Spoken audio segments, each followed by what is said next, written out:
सरकार ने नकली और घटिया दर्जे की दवाओं के खिलाफ सख्ती शुरू कर दी है।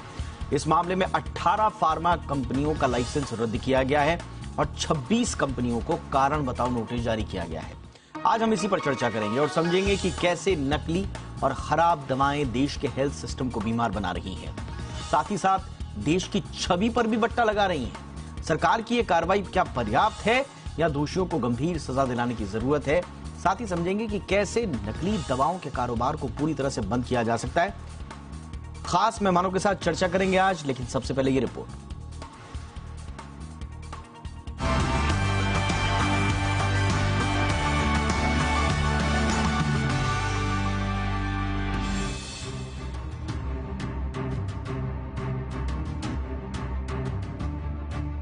नकली और घटिया दवाओं का कारोबार देश के हेल्थ सिस्टम के लिए खतरे की घंटी है।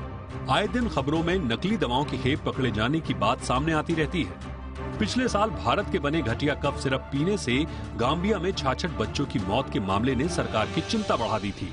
इसके बाद सरकार अलर्ट मोड में आ गई और पहले तो दोयम दर्जे या नकली दवा बनाने के संदेह में 203 फार्मा कंपनियों की पहचान की गई। इसके बाद एक बड़े ऑपरेशन के तहत 20 राज्यों में 15 दिनों के अंदर ताबड़तोड़ छापेमारी को अंजाम दिया गया।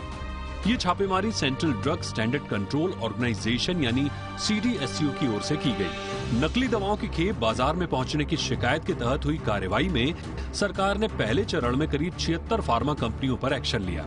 Drug controller general of India यानी DCGI ने 18 फार्मा कंपनियों का लाइसेंस रद्द कर दिया है और इनके कामकाज पर रोक लगा दी है, जबकि 26 फार्मा कंपनियों को सरकार ने कारण बताओ नोटिस जारी किया है। CDSCO ने साफ किया है कि जो दवा कंपनियां दवा निर्माण में अनियमितता बरत रही हैं, उनकी पहचान करने और उन पर कार्रवाई करने को लेकर सरकार का छापेमारी अभियान आगे भी जारी रहेगा। जिन फार्मा कंपनियों पर कार्रवाई की गई है उनमें उत्तराखंड की 45, हिमाचल प्रदेश के 70 और मध्य प्रदेश में 23 कंपनियां शामिल हैं। अपने देश में ही नहीं, कई दूसरे देशों में भी भारतीय दवाओं की शिकायत आ रही है। कुछ देशों में मरीजों की मौत भी हो गई है। सरकार के लिए जरूरी हो गया है कि साख बचाने के लिए वो नकली और खराब दवा बनाने वालों पर कार्रवाई करे। WHO की रिपोर्ट की माने तो दुनिया भर में नकली दवाओं का व्यापार तेजी से फैला है। कई देशों में नकली दवाओं का कारोबार कुल मेडिकल कारोबार का 10% तक पहुंच गया है। 2019 में अमेरिकी ट्रेड रिप्रेजेंटेटिव ऑफिस की सालाना रिपोर्ट में बताया गया कि भारत में बिकने वाली दवाओं में 20% नकली थी, जबकि WHO के मुताबिक भारतीय बाजार में 4.5% जेनेरिक दवाओं की क्वालिटी घटिया है। भारत में नकली दवाओं का कारोबार कोरोना महामारी के बाद काफी तेजी से बढ़ा है। व्यापार संगठन एसोचैम की माने तो भारत में करीब 25% दवाएं या तो नकली होती हैं या क्वालिटी घटिया होती है। यही नहीं, देश में नकली दवाओं का सालाना कारोबार 80,000 करोड़ रुपए से भी ज्यादा का है। सरकार नकली दवाओं पर रोक के लिए QR कोड सिस्टम लागू करने जा रही है।